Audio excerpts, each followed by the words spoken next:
Hey guys, this is Ryan from resume2offer.com. Hope everyone's doing well. Where's the camera? Yeah.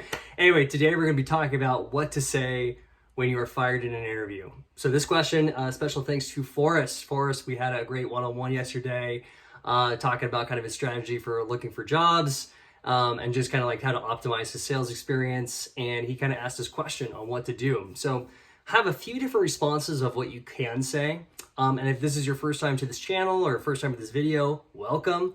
I have been a SDR and an AE in cybersecurity tech sales, as well as a staffing manager for the last, and talent acquisition, and a lead hiring manager running teams of recruiters of 6 to 8 people for the last 12 years. So know kind of both sides of the coin, so I can give you guys a little bit of an inside scoop of what is maybe some of the best methods that you can use for this. So, and by the way, so Forrest also purchased the ebook, and so we were talking about that. He read it cover to cover. It was great feedback. But what to say when you are fired in an interview. So here's a few suggestions that some things that you can do.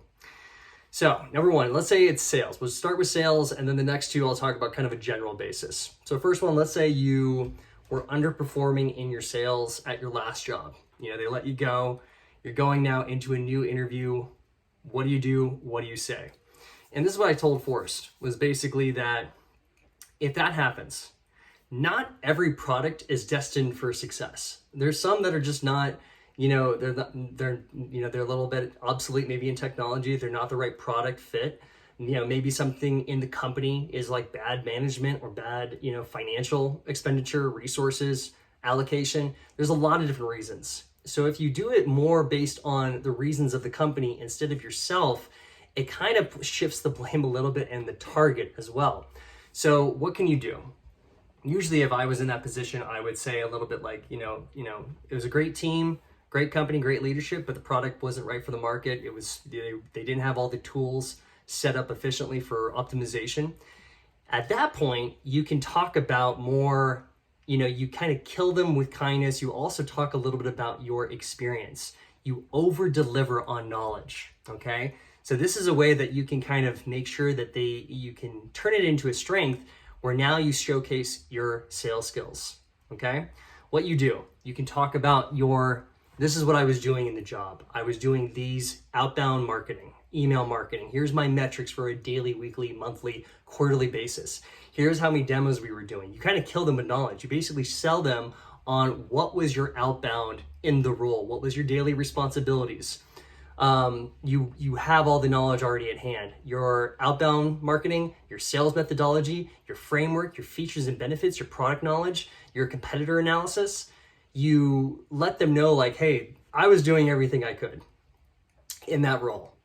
Okay. And if you basically say all that, they're going to be like, okay, this person actually knows sales pretty well. And maybe it was just not the right fit. Okay. So that's one thing that you can do is you basically over deliver on your sales knowledge in that moment. You don't need to diss the company or the people or anything like that. You could just say it wasn't the right product for the market. We were hired on and we were really struggling to even close a little bit. This is what we're doing on a daily basis, and to kind of get there. And if they see that you have the knowledge and you're doing the right outbound marketing, I think they're going to be a little more impressed, where it's like, oh man, if you do exactly that for my company, that's going to be an asset. Okay. So that's for sales. Second things that you can do. We talked about it wasn't the right fit for me. You could talk about that. If you had a thing where it was mismanagement with the boss, say you were fired from your old job because of your boss, some things that you could say, hey, it was a great person. I hope that's true, but it was a great person. Maybe they weren't the best manager. They didn't know how to manage time or resources or how to motivate or basically give you the tools necessary to get the job done. You were basically swimming upstream. It's another way you could frame it. You could say it was a mutual parting. I wasn't overall happy in the role for these reasons. And then you could shift it to basically saying like, this is why I want to partner with your company though, because you guys have all the right stuff and I have a little bit more passion in this field. And I have way more passion in this field and industry. This is where I want to be 2 years from now.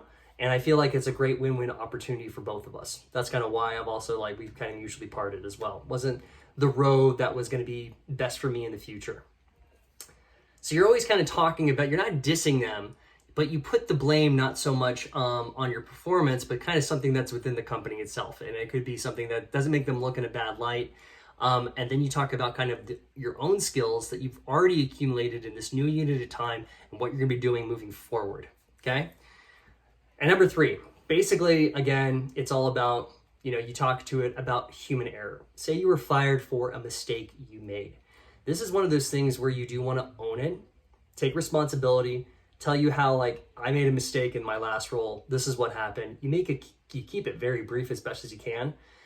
Key thing here is to keep the same energy throughout the entire interview. So recruiters will definitely be looking at you to kind of like mess you up a little bit, kind of like take a step back. So of course, when I'm doing interviews, I have a few softball questions to get them in a talkative state.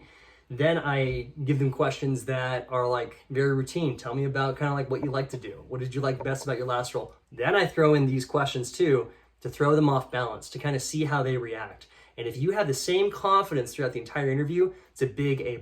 So you definitely want to do that. But you want to make sure that, say you were fired for something didn't go your way. Say like you were working on a project, the project blew up, something crazy. You want to make sure it's a human error and not a performance error. Now, what do I mean by that? Human error is something that you could be honest. It's something that can happen to any single person, okay? I'll let you guys know, like one time I got in trouble as an account manager. I was like managing all these different accounts, and a person finally called in complaining about my performance. They were complaining about like how I hadn't called them and kept up to date. And I was looking, I was like, I don't know, wait, what? What's going on? And I looked in, and we had transferred CRMs, so our big database into another database, and I had forgotten to put this one individual into the new database. So they became forgotten. Total human error, right? I made a mistake, and I tried to, reclaim that account and apologize and like, hey, you know what? We can transfer you to another person if you're not. And he ended up quitting, and we lost business.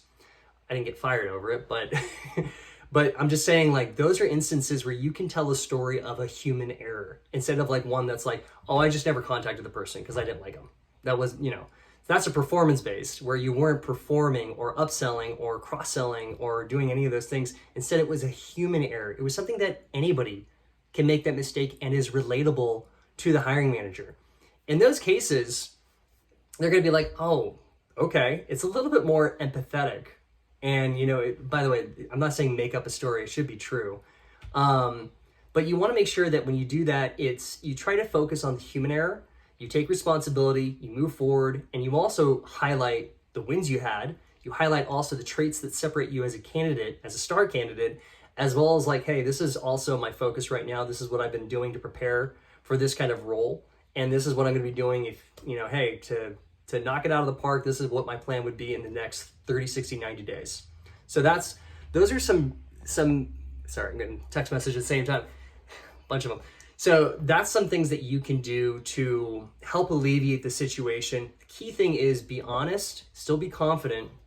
You want to have confidence, but not neediness, okay? You want to have a sense of urgency, teachability, coachability in the role, as well as a sign of like, hey, I did get fired. It wasn't the right fit. There was a human error. It wasn't the right fit. This is kind of what happened. This is the situation. But also like you oversell some of the knowledge that you have that makes you showcase that like, actually, I can do the role. And I have other people who start in this role, they're going to have a learning curve. I don't need that. I already know the role. I'm ready to like hit the ground running and give you guys the best ROI possible. Okay. So hope those help. Feel free to use any of those. If you'd like a few different resources, things that I recommend, check out in the description below for different books, ebooks, masterminds, boot camps. If you're looking for sales tools, definitely look in there. There's a whole host of things that are all stuff that I use, at least 95% of them, and the other 5% become highly recommended for people I trust. So check those out as well. And then some other videos that I think could be beneficial, but feel free to reach out to me if you want a free resume review. Feel free to send me an email. I'll check it out, give you a few 1 to 3 tips that can benefit the resume, make it sure it's applicant tracking system ATS optimized. Okay.